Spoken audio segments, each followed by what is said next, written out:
4 desa, Desa Bajuran, Pelalangan, Solor, dan Jirekmas. Nah, itu, di 4 desa itu kita ada 4 titik BTS. 4 titik BTS dan keseluruhan menjadi 16 BTS besar. Nah, dan rencananya pada awal 2020 itu akan diresmikan oleh Pak Jokowi. Namun karena ada COVID, jadi kami tidak jadi waktu itu. Dan alhamdulillah pemanfaatannya juga sangat dirasakan oleh penduduk sekitar. Itu. Jadi yang tidak jadi hanya peresmiannya, Peresmiannya tapi untuk pembangunannya ada kegiatannya. Pada saat itu, kenapa ini menjadi sebuah pengalaman yang sangat berkesan sehingga Ibu ceritakan? Nah, jadi karena tidak mudah mendapatkan itu, kita sampai ke Kementerian Kominfo, kita harus ada asesmen, kita ada pertemuan antar kepala daerah dengan kementerian. Setelah itu kita harus berkoordinasi juga dengan pihak desa, apakah hanya itu sudah benar-benar bebas atau masih dalam sengketa dan sebagainya. Alhamdulillah semua tantangan itu bisa kita lalui, dan saya juga sempat survei ke daerah-daerah sana, banyak yang senang dengan program itu. Waktu itu sebelum menteri yang kemarin Mbak yang kena ini kasus dengan Bakti gitu. Badan aksesibilitas ini kan yang digandeng oleh Kementerian Kominfo, waktu itu Pak Menterinya Pak Rudiantara. Oke, jadi di sini memang karena daerah ini Bondowoso saat itu menjadi sasaran memang. Iya. Pada saat itu effort usaha yang dilakukan sehingga akhirnya daerah Bondowoso mendapatkan bantuan ini, mungkin ada hal yang berbeda dengan daerah lain ibaratnya. Kami tanyakan dengan ke petugasnya ya, karena perlakuan kami, jadi kami itu survei sendiri, terus dengan pihak ketiganya kami seperti keluarga Mbak. Jadi alhamdulillah setelah terbentuk BTS itu, sisa peralatannya itu ditinggal semua ke kami. Saya padahal sudah dibawa aja.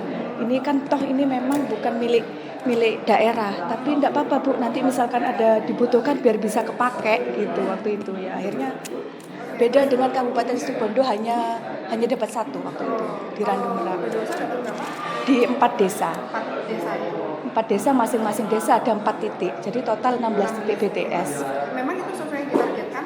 Iya. Atau bagaimana? Sesuai yang ditargetkan. Sesuai maksudnya pengajuannya memang. Kami sebenarnya ada 2 kecamatan waktu itu, Cerme dan Ijen. Ijen tidak jadi karena kami harus berizin ke PTPN, itu agak sulit. Kemarin sempat sudah peralatan semuanya, infrastrukturnya sudah di Kecamatan Ijen, karena terkendala izin akhirnya kami pindahkan. Kesulitannya kenapa kok harus ada izin? Kalau karena di sana itu wilayah izin kerjasamanya dengan PTPN Pak. Di situ tanah-tanah iya betul, harus ada MOU dan segala macam. Jadi tidak mudah gitu. Akhirnya yang terrealisasi di Kecamatan Cerme. Ya. Pak desa yang Bondowoso juga ada di situ ya. Iya. Kemudian peran Ibu sebagai kasih yang dilakukan secara konkret, secara nyata untuk target ini. Awalnya kita mendata Mbak. Mendata itu dengan cara kita terjun langsung ke daerah-daerah blank spot. Setelah itu kita kirim ke Kementerian Kominfo. Setelah itu kita ada beberapa asesmen untuk mendapatkan. Setelah itu dari kementerian survei langsung ke lokasi. Ada beberapa yang tidak setujui karena memang tidak benar-benar blank spot, masih ada sinyal, itu tidak bisa. Dampak yang dirasakan pengguna? Masyarakat akhirnya bisa menikmati ini sinyal itu tidak blank spot. Kemudian kalau terkait dengan salah satu yang Ibu ceritakan juga infrastruktur untuk jaringan metro, ini maksudnya apa? Jadi gini ya, kita ini sesuai dengan Perpres 95/2018 kan penyedia jaringan tertutup, jaringan intranet istilahnya. Jaringan intranet itu jaringan yang menghubungkan antar dinas saja, tidak untuk umum. Nah, selama ini kita memang penyedia, cuman kita masih sewa ke PT Icon Plus. Kenapa kita pakai Icon Plus? Karena dia penyedia jaringan PLN. Karena yang punya tiang-tiangnya itu PLN Mbak. Jadi kita sewa itu. Nah, seiring berjalannya waktu kita juga punya kepenginnya punya infrastruktur sendiri. Jadi tiang-tiang itu kita dirikan dengan berbagai macam ini juga kita izin, kita juga ada master plan-nya juga untuk pembangunan jaringan. Kita bekerja sama dengan ITS waktu itu. Akhirnya alhamdulillah bisa kita wujudkan. Awalnya di tahun 2022 itu kita ada 41 titik. 41 titik itu tidak semuanya kita bangun. Ada beberapa yang milik PJU, Dinas Perhubungan. Kenapa kita pakai Dinas PJU? Karena kita memang supaya tidak terlalu banyak pengeluarannya, tiang yang sudah ada kita manfaatkan. Toh kita sama-sama PMK. Akhirnya alhamdulillah tahun 2022 41 titik kita bangun. Kita hanya belanja pulsanya istilahnya, belanja bandwidth-nya ke penyedia. Dan alhamdulillah tahun 2024 ini sudah kita kembangkan lagi di 23 titik. 23 titik itu ada 9 puskesmas, 4 kecamatan dan 10 kelurahan. Alhamdulillah menjadi infrastruktur kita. Prosesnya kita harus berizin dulu juga ke DPMPTSP Provinsi melalui PU Jatim. Untuk daerah, okay. Ini sebenarnya apa sih tujuan dari hal ini? Pembangunan ya. Jadi kan kita ini untuk jaringan intra pemerintahnya itu Mbak. Jadi kan kita menjadi terintegrasi antar pemerintah, nantinya SPLP sistem penghubung layanan pemerintah itu bisa kita punyai. Jadi kan kita benar sesama instansi itu kan terjalin pakai internet, tapi tidak semuanya ini kan jaringannya itu loh Mbak, jaringan tertutup saja untuk dinas gitu. Jadi tujuannya bagaimana terintegrasi antar tadi itu makanya ada jaringan metro ini masuk. Nggih. Ada aturannya Mbak di Perpres 95 2018 tentang SPBE.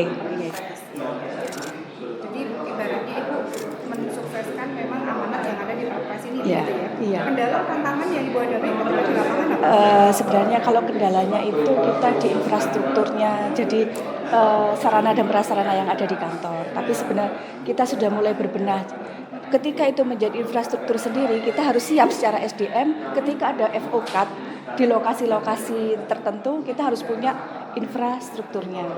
Itu enggak kendalanya. Kami sekarang ini masih hanya ada 1 mobil operasional, itu pun hanya untuk pimpinan. Ya semoga di tahun-tahun berikutnya nanti kita ada mobil khusus untuk lapangan. Jadi kan mereka membawa kabel, bawa tangga, kan harus naik gitu. Kalau untuk OPD sendiri atau dinasnya sendiri ada kendala nggak untuk menerima hal ini? Sebenarnya ketika ada ini trouble aja Mbak, mungkin ada bencana alam gitu, kadang-kadang FOCAT, kadang-kadang dari tupai pernah juga gigit kabel kita. Akhirnya mati internet. Ya alhamdulillah, tapi kami mohon tidak 1x24 jam jaringan sudah kembali pulih. Dan untuk mengatasi itu, untuk preventifnya kita juga ada backup.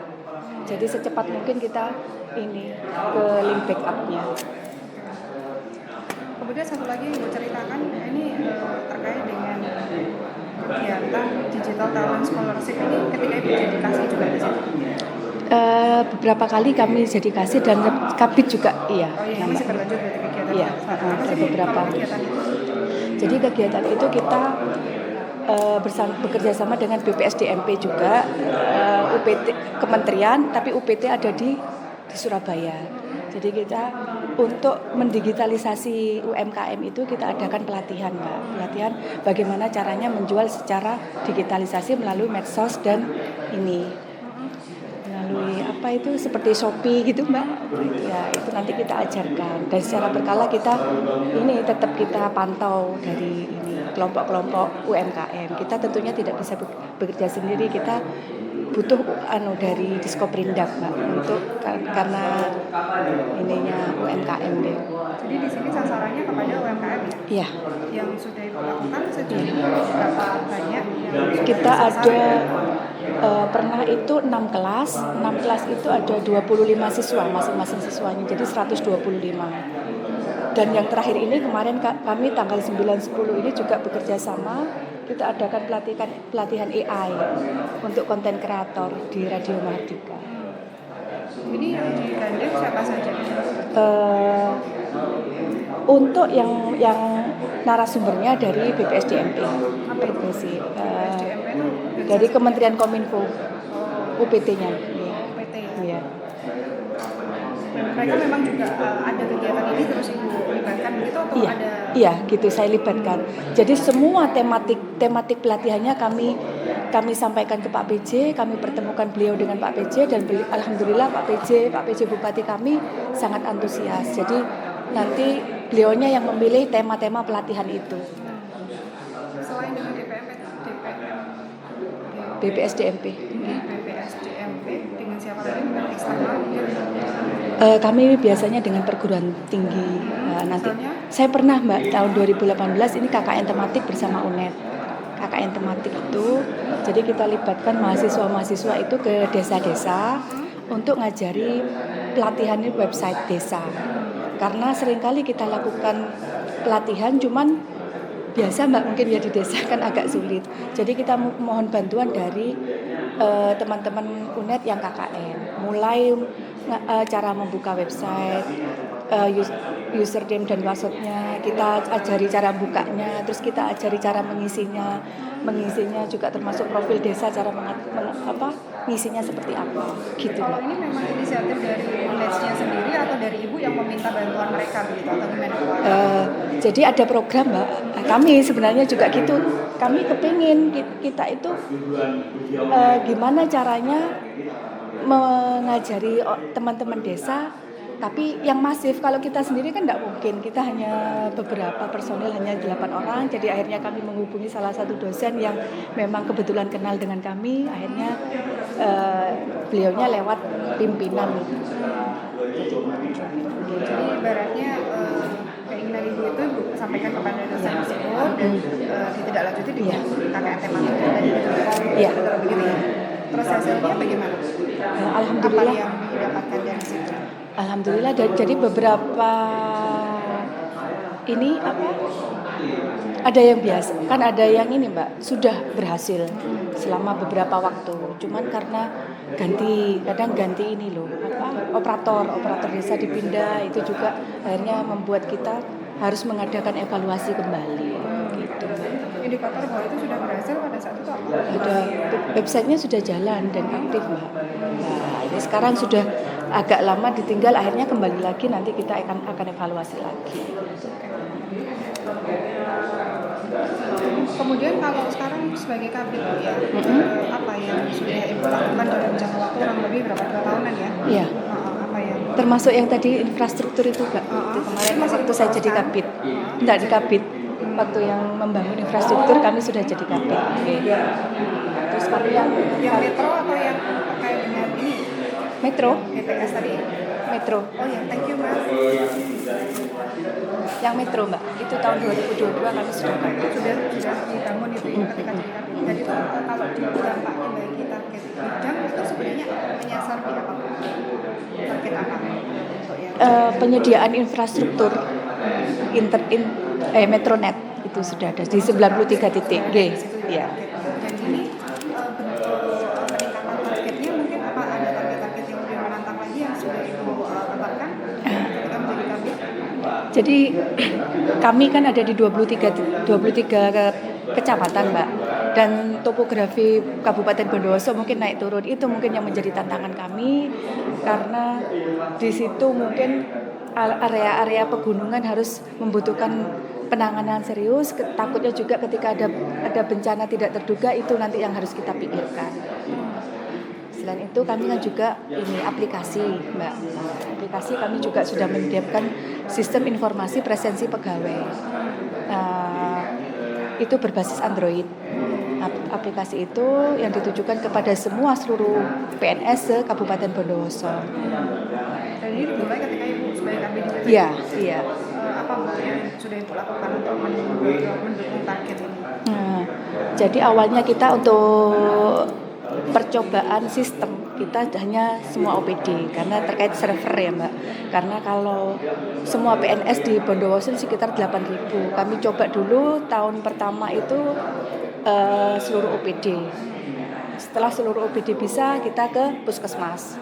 Puskesmas untuk bidan-bidan itu kita pakai aplikasi itu. Setelah puskesmas sudah bisa, sudah running, kita lanjut ke semua sekolah wilayah kabupaten, yaitu SD dan SMP, karena untuk SLTA-nya kan di wilayah provinsi nih Mbak. Gitu. Ketika awal-awal penerapan kendala atau hambatan yang disampaikan oleh para stakeholder ini apa? Jadi kembali lagi SDM, kebiasaan absensi secara manual dibuat tersistem, akhirnya mereka kan harus pulang dan pergi secara tertib. Itu mungkin yang sangat tantangan bagi kami Mbak.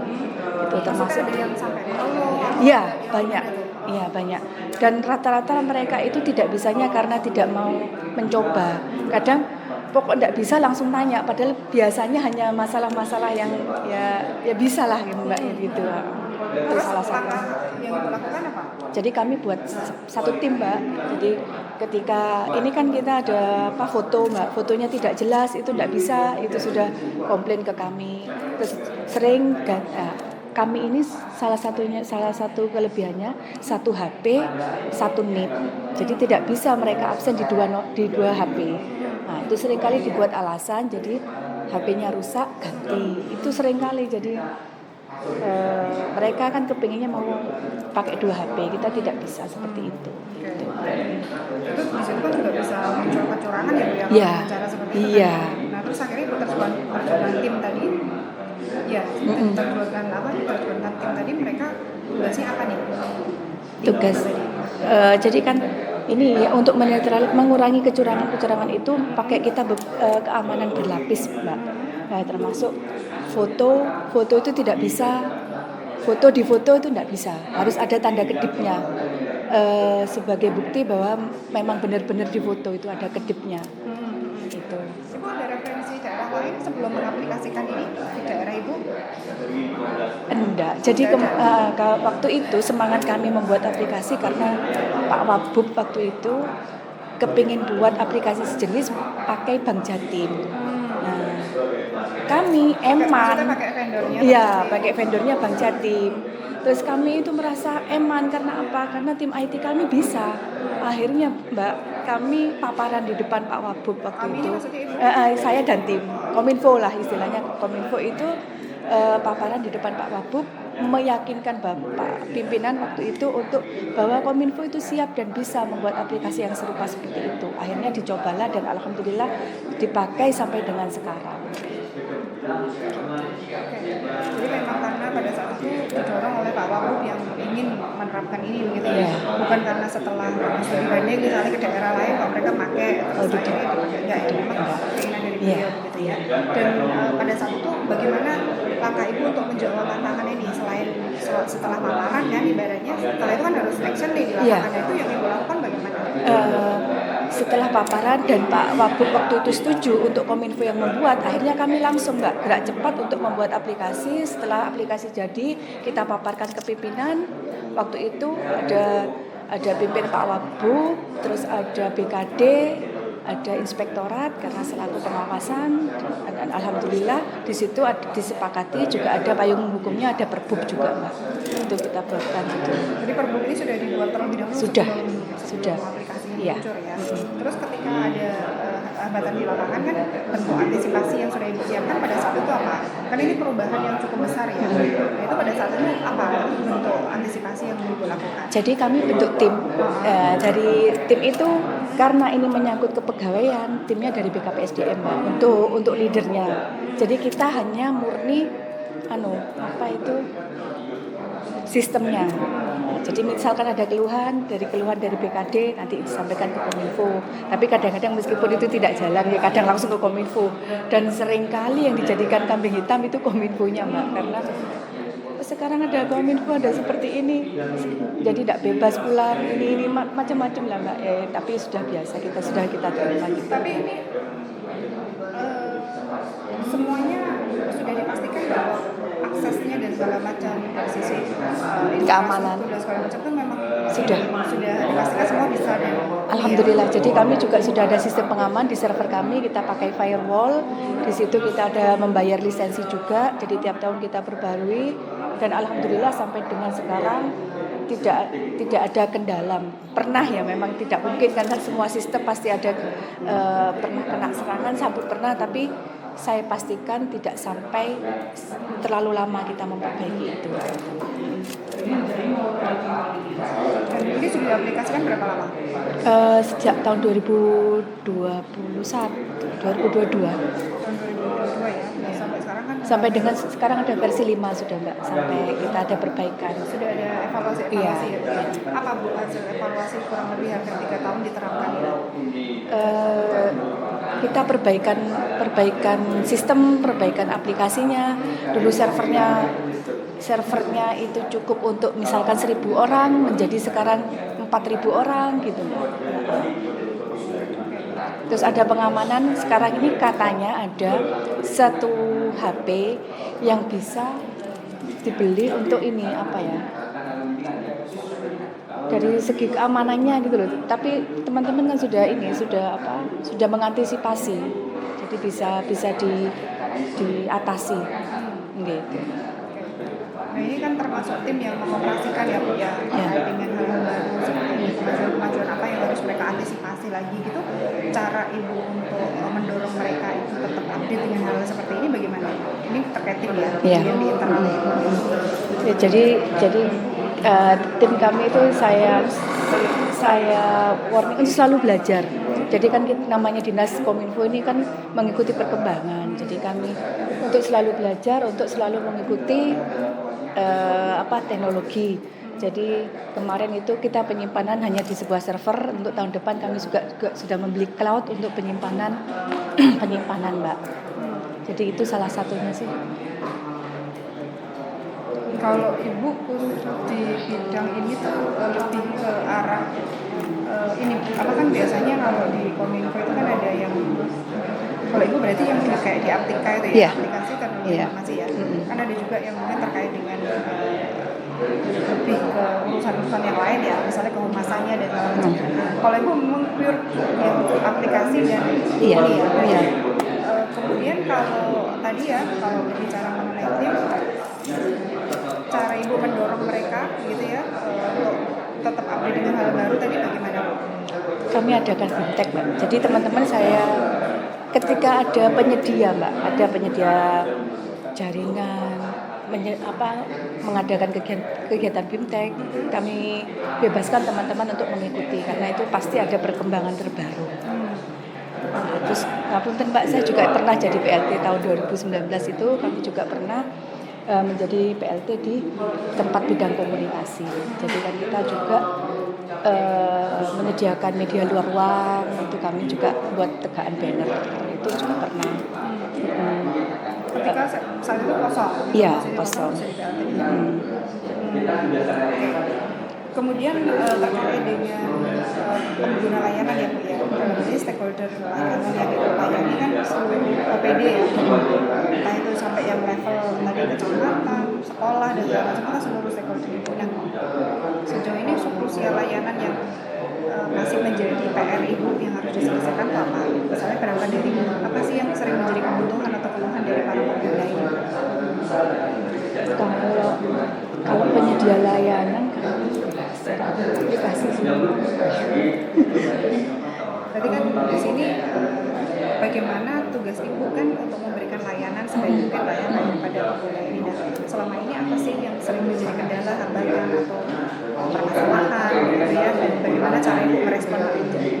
Jadi sebenarnya permasalahan itu yang terutama adalah SDM. Bagaimana kita berpikir SDM Mbak, karena seringkali kita memberikan pelatihan terus kepada operator jaringan pun kita sudah seringkali kan.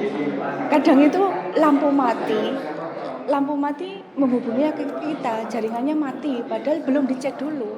Itu jangankan di pelosok Mbak, kadang dinas-dinas juga seperti itu. Jaringan mati langsung melapor ke kita, langsung kita ini saya masih ngerjakan ini kok sudah jaringan mati. Setelah dilihat kita jauh-jauh dari Kominfo ke lokasi ternyata listrik mati otomatis kan memang juga mati kan jaringan. Juga terbatas ya? Berapa orang? Kita seluruhnya 20 itu aplikasi dan jaringan Iya. Nah itu bagaimana akhirnya caranya? Jadi kami membuat tim ini Mbak punya pegangan istilahnya, punya penanggung jawab di misalkan tim A terdiri dari 2 orang, dia itu jadi penanggung jawabnya OPD ABC dengan kecamatan ABC gitu Mbak. Jadi itu semuanya, jadi mereka tidak lupa historinya. Nah, meskipun sama-sama jaringan, kalau tidak tahu dari awal kan mesti masih nanya, itu yang saya minimalisir. Jadi kan setiap penanggung jawab ketika ada trouble saya pasti ini tugasnya ini. Jadi alhamdulillah Bu, terorganisir. Itu yang pertama. Terus yang Dan kedua, secara kemampuan 20 orang ini rata semua atau sehingga bisa semua dikasih tanggung jawab yang sama atau bagaimana? saya berikan tanggung jawab sama, tapi kalau kemampuan tetap Pak. Jadi kan tidak mungkin kan kemampuan itu sama. Tapi alhamdulillah saya buat tim saya itu untuk tidak selalu bekerja sesuai dengan tusinya itu. Jadi siapapun yang butuh pertolongan, butuh bantuan, tim yang lainnya siap membantu. Itu semangatnya sih. Ya. Biasanya selain terkait SDM yang ada di level operator tadi, OPD, apalagi Bu permasalahan yang lain yang sering muncul?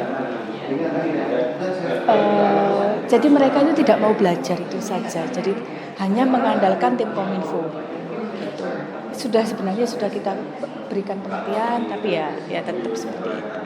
Ya sudah, sering kita bantu termasuk Zoom, live streaming. Zoom itu kan harusnya sudah menjadi tanggung jawab masing-masing dinas dan OPD, tapi sampai dengan sekarang tetap kita yang menyiapkan.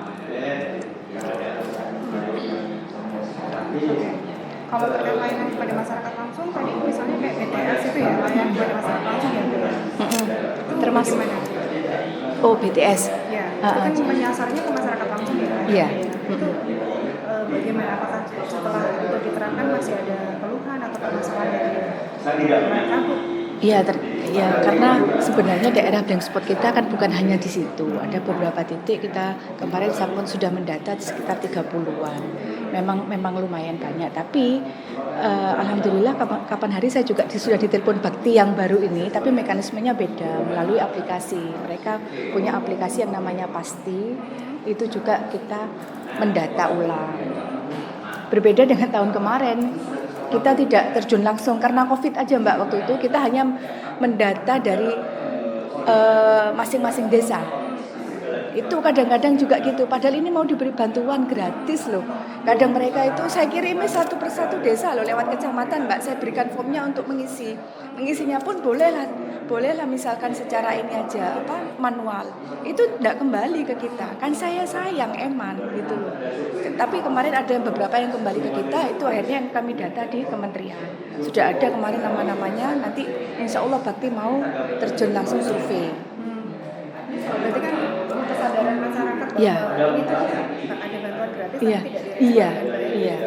Dan sejauh ini bagaimana Bu langkahnya untuk memunculkan kesadaran dari masyarakat ini, Bu? Apa yang sudah dilakukan mungkin? Kita sosialisasi, publikasikan Mbak, bahwa termasuk nanti ini penggunaan website desa kan harus menggunakan jaringan internet yang stabil itu juga. Sosialisasi ya. Terus mungkin keterlibatan pihak lain membantu meningkatkan layanan ini? Kami biasanya menggandeng pihak ketiga kami untuk mengadakan sosialisasi terkait pentingnya jaringan. Tuh. Termasuk tadi misalnya pihak universitas Ya. itu masih intens dilakukan atau tidak? Untuk yang tahun ini belum, tahun ini. Kalau pemanfaatan misalnya entah itu mungkin kayak semacam CSR dari perusahaan-perusahaan itu Oh iya, sudah. sudah. Jadi kami menyediakan layanan untuk area publik juga di Paseban kami, di perpustakaan, di ini ruang baca, di DPMPTSP terkait ruang layanan perizinan, di Dispenduk terkait perizinan dispendukan itu ada beberapa dengan pihak ketiga kami. Jadi kami berikan layanan gratis Mbak di situ. Dan alhamdulillah juga beberapa dinas sudah tidak pakai jaringan luar. Kalau dulu kan pakai jaringan Kominfo dan juga pakai dari luar. Jadi ada double anggaran.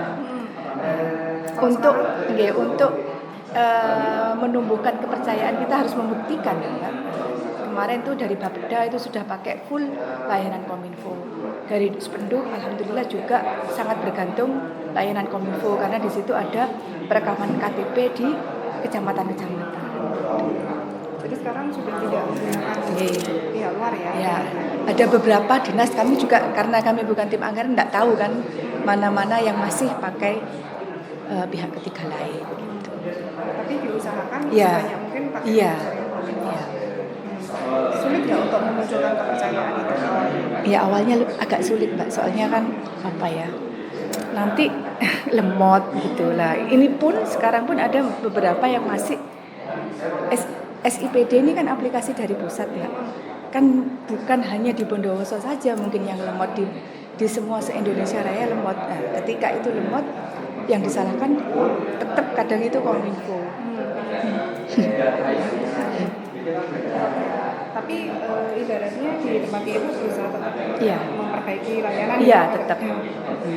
Jadi kita sampaikan bahwa kalau SIPD bukan di ranah kami karena itu kan aplikasi pusat dan servisnya juga ada di pusat.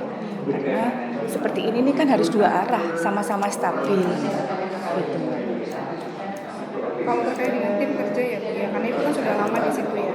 Pasti kan mungkin apa ya sudah lebih mengenal lah tim Ibu, mulai dari kasir terus sekarang jadi kabit. Jadi pengalaman Ibu terkait bagaimana meningkatkan atau mengembangkan tim kerja, mungkin terkait dengan kapasitas, kemampuan dan kompetensi mereka.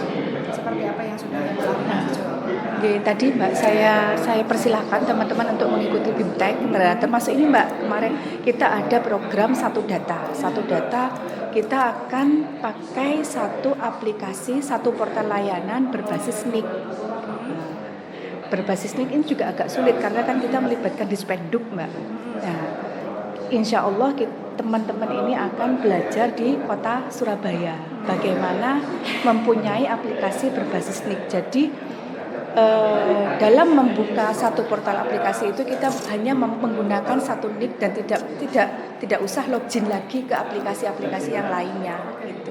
Jadi belajar kata Iya, iya. Selain tadi juga Ibu mendorong kepada semacam diklat, Iya. untuk terus belajar begitu ya. Iya. Tapi kalau tadi kan Ibu menyampaikan bahwa meskipun saya memberikan tugas yang sama, secara kemampuan ya pasti berbeda. Iya. Nah, maksud saya hasil pengamatan Ibu terhadap kemampuan tim ini seperti apa sih contohnya begitu? Jadi meskipun sepinter-pinternya si A kan pasti dia akan punya kekurangan Mbak. Jadi kan kami itu tim jaringan juga dan tim aplikasi kan tidak bisa dicampur adukan karena memang tidak ini kan tidak sama kemampuannya. Jadi kami berusaha untuk tim jaringan ketika si A itu kekurangannya di mana dilengkapi oleh yang lain di B gitu. Nah, saya lihat misalkan dia ahli dalam jaringan tapi tidak bisa administrasi. Kadang-kadang kan juga harus membuat administrasi. Itu saya limpahkan yang memang paham lebih bisa untuk administrasi. Saya gitu. Jadi saya sendiri yang langsung memerintahkan atau ini teman-teman gitu. Kayak gitu. Oke. Jadi misalnya dia perlu di backup dengan tugas Iya. yang lain, Iya. ada teman yang lain yang Iya. melengkapi begitu Iya. ya. Iya. Biasanya kalau berhadapan dengan orang IT itu kan mereka itu karakternya khas ya, unik-unik gitu. Iya. Ya, itu ibu amati juga nggak? Iya, dari tim iya, kerja? saya Seperti apa? amati. Jadi saya 20 anak-anak saya ya Mbak. Saya tahu karakternya masing-masing Mbak. Jadi kalau karakternya dari tim aplikasi ini mereka individu. Jadi di luar pekerjaan mereka tidak bisa bareng. Biasanya seperti itu, tidak mau bareng. Tapi ketika mereka merumuskan sebuah permasalahan, sebuah proyek, mereka akan pasti langsung kumpul. Beda dengan tim jaringan. Kalau tim jaringan itu di mana-mana pengennya bareng aja gitu. Jadi mungkin karena pola bekerjanya seperti itu kan, Mbak. Ketika memperbaiki jaringan di tempat kan pasti mereka bareng. Itu seperti itu. Oke, nah terus seperti ini dengan karakter berbeda ini caranya ibu mengelola mereka bagaimana?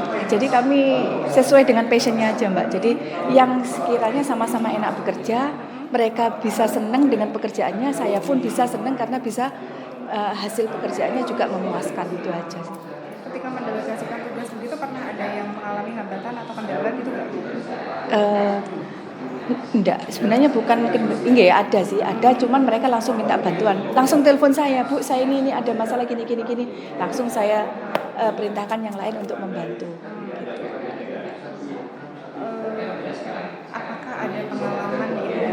paling sulit begitu mengelola satu atau dua staff gitu, yang mungkin entah berasa kurang perform atau kurang bisa terlibat dalam tim gitu. Ada nggak pengalaman Ada, seperti itu? ada pengalaman seperti itu karena gini Mbak, rata-rata di tempat saya ini kan outsourcing.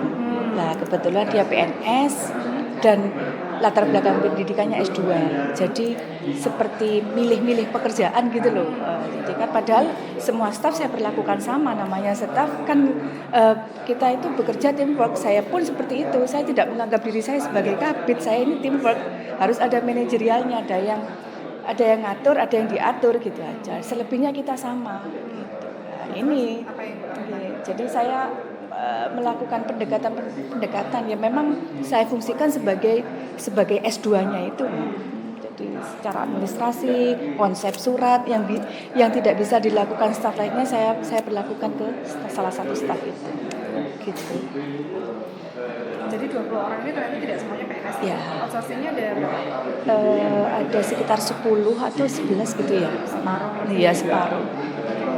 Dan di situ apakah mempengaruhi dinamika kerjanya nggak? Misalnya mempengaruhi dinamika kerjanya nggak? Maksudnya mungkin apakah misalnya saling muncul gesekan karena saling iri pekerjaan misalnya atau saling berbeda pendapat gitu? Oh iya, ada. ada. Seperti apa? Ada. Jadi gini, mereka antar teman ini termasuk yang aplikasi. Antar teman ini juga ada perbedaan pendapat. Ada salah satu kepinginnya teknologi yang terbaru yang dipakai, yang lainnya enggak karena mengutamakan biar gampang gitu. Padahal kan harusnya kita lebih banyak belajar untuk teknologi yang terbaru. Akhirnya biasanya teman-teman itu langsung lapor ke saya lewat saya, jadi tidak diskusi lagi karena sudah buntu gitu. Akhirnya lapor ke saya analisa. Biasanya saya coba pakai win-win solution Mbak. Jadi gimana caranya supaya semua tim itu merasa puas gitu aja. Tapi kalau memang terpaksa ya saya kan harus mencari yang terbaik kan gitu. Contoh konkretnya apa nih misalnya? Nah ini aja untuk besok. Ini contohnya. Jadi untuk pilkada kan kita kan di tim terdepan untuk aplikasi dan jaringan. Jadi ada salah satu tim maunya shift, pakai shift. Nge-shift mana aja Bu. Nah, yang satunya lagi karena dia itu pegang server, otomatis dia tidak bisa shift, harus mulai awal sampai akhir. Nah, temen yang satunya yang B, yang notabene sebenarnya diuntungkan dengan shift itu tidak mau seperti itu. Mereka maunya yang kita namanya kerja bareng ya harus susah senang bareng gitu. Akhirnya ke rumah bercerita permasalahannya. Ini hanya Bu Eka yang bisa ngomong. Kita enggak usah shift. Oh ya, besok saya sampaikan. Jadi nanti saya ngobrol nanti gimana mekanismenya untuk pilkada ini. Terus nanti saya sampaikan kalau bahwa kita itu tidak harus shift, harus semuanya bekerja bareng gitu. Itu salah satu contoh. Jalan tengahnya akhirnya memang disepakati bahwa tidak shift. Iya. Menurut itu yang terbaik. Iya. Kenapa begitu? Kan pertimbangan yang lainnya juga ada. Kenapa dia tidak mau misalnya? Kenapa dia mau shift gitu kan?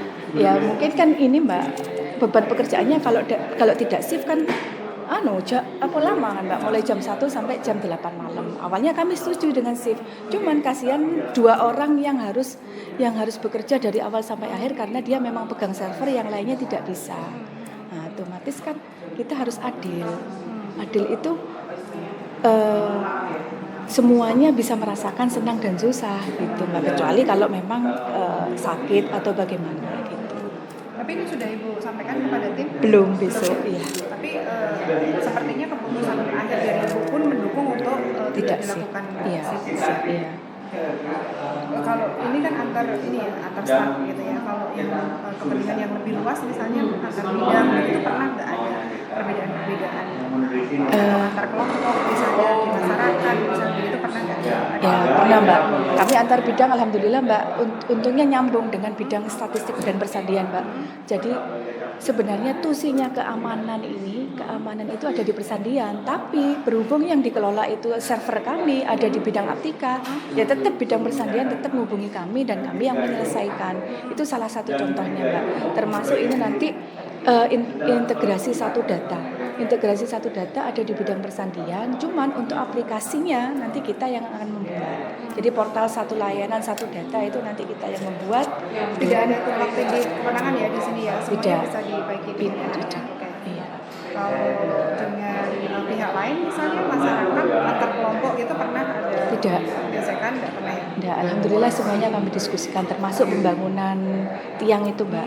Jadi pembangunan tiang itu kan tiangnya juga ada punya PJU, kita juga mengundang DLH selaku apa itu ya? Pohon-pohon itu loh, Mbak.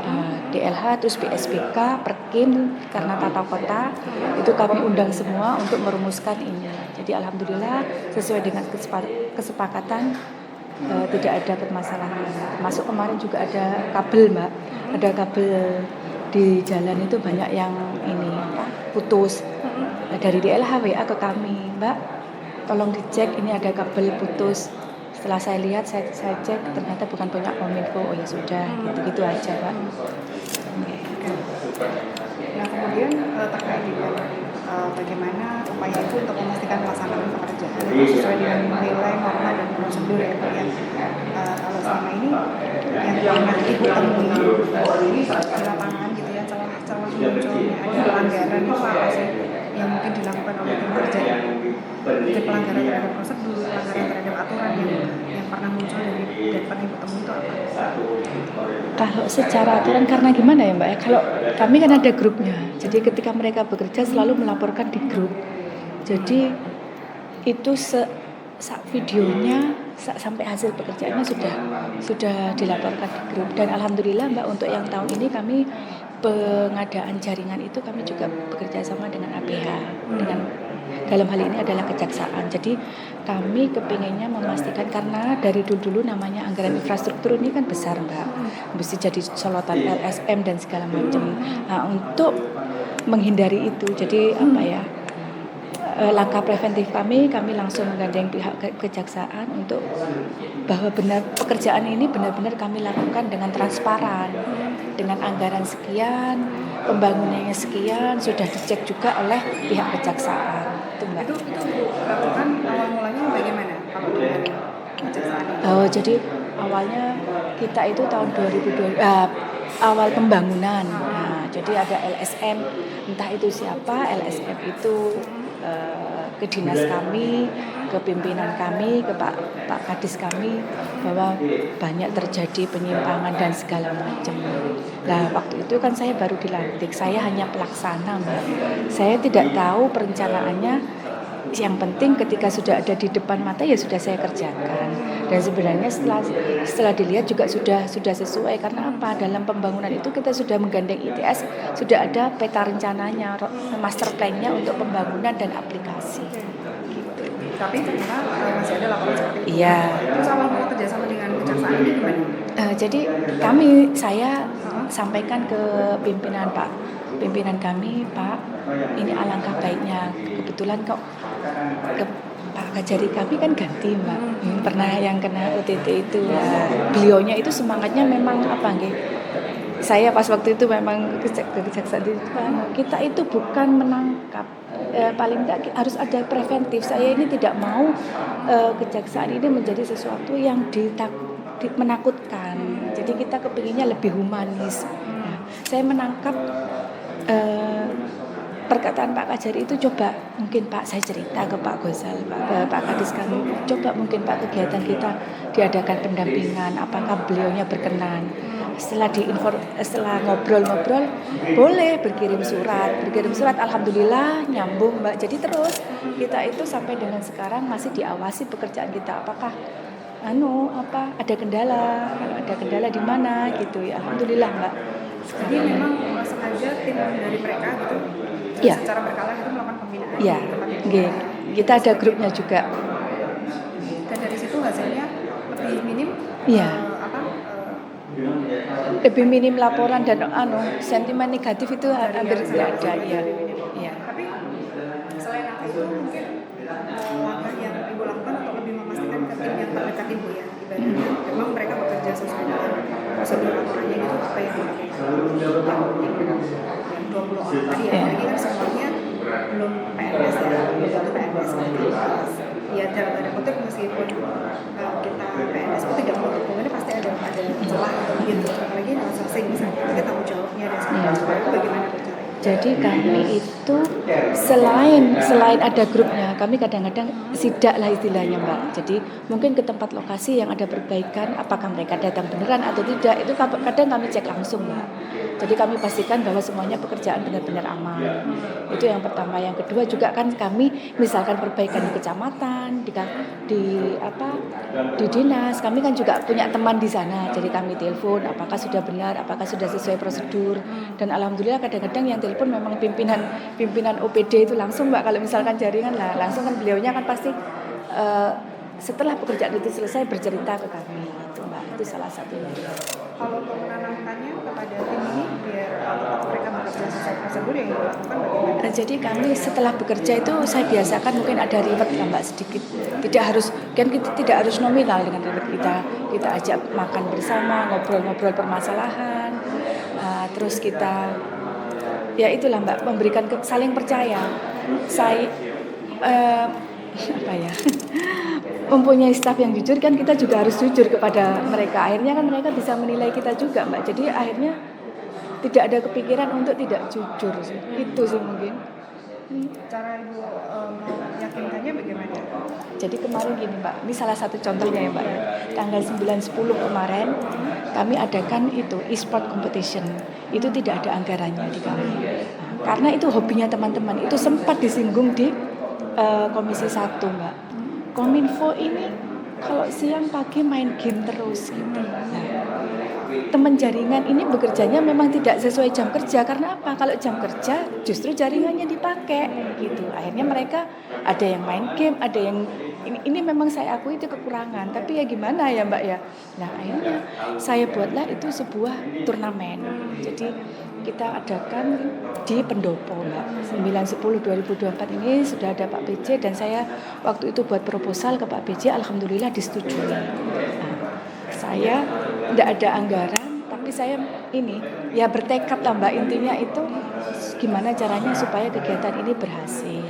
Jadi saya libatkan semua tim saya itu, ada tim wasit, ada tim konsumsi, ada tim kegiatan. Dan secara tidak sengaja akhirnya kegiatan ini berkembang Mbak, tidak hanya game saja. Waktu itu karena semangatnya Pak Bupati yang baru ini silaturahmi tanpa syarat, sinergitas tanpa batas, itu akhirnya kami terjemahkan coba. Jadi kami kerjasama dengan beberapa dinas Mbak. Waktu itu Diskoperindak dengan 5 UMKM-nya, terus Dinas Pertanian dengan 5 olahan pangannya. Kami ngundang Samsat untuk pelayanan, Dispenduk perekaman EKTP, perpustakaan dengan perpustakaan keliling, Bapenda dengan pembayaran pajak, terus dengan DPM PTSP terkait perizinan. Sengaja kami adakan waktu di Sabtu Minggu, karena apa? Karena di situ kan kita lomba kompetisi game. Kalau jam dinas nanti kita salah. Akhirnya kami selenggarakan 9 dan 10. Di situ selain ada lomba game, kita ada booth-booth untuk makanan itu yang nantinya akan dibeli oleh peserta maupun yang melihat. Kami sediakan live akustik, saya mengundang tunanetra setempat. Terus hari Minggu pagi kita ada Car Free Day Mbak. Jadi alhamdulillah pelayanan itu banyak yang senang, banyak yang datang ke booth-booth kita karena di situ awal mula tadi sebenarnya kompetisi ini Bu adakan untuk apa? Awal mulanya untuk menyalurkan hobi teman-teman juga. Jadi akhirnya berkembang menjadi kegiatan yang melibatkan beberapa OPD ya. Kemudian hasil yang Ibu harapkan sesuai enggak? Ya alhamdulillah Mbak, banyak. Ya, termasuk yang ini dinas-dinas ini Bu, diadakan lagi, ini banyak manfaatnya untuk masyarakat yang tiap minggu. Ngapunten Pak, ini eventnya kok kita. Nanti kalau misalkan ada kegiatan lagi itu nanti mungkin pimpinan tertinggi yang karena itu kan melibatkan beberapa dinas. Kalau kemarin kan kita semua yang nyiapkan tenda, mejanya. Kalau tiap minggu kita nyiapkan itunya kan. Tapi kalau dari isu awal yang disoroti masalah main game dan segala macam itu gimana Bu? Mungkin cara Ibu untuk mengurangi hal itu? Sudah. Jadi untuk jam kerja saya coba jangan main game, itu disorot tidak baik. Meskipun kamu carilah kegiatan yang positif kan, mungkin kita bisa membaca gitu kan Mbak. Kemudian terakhir mengenai minat bidang, mereka memilih apa saja tadi?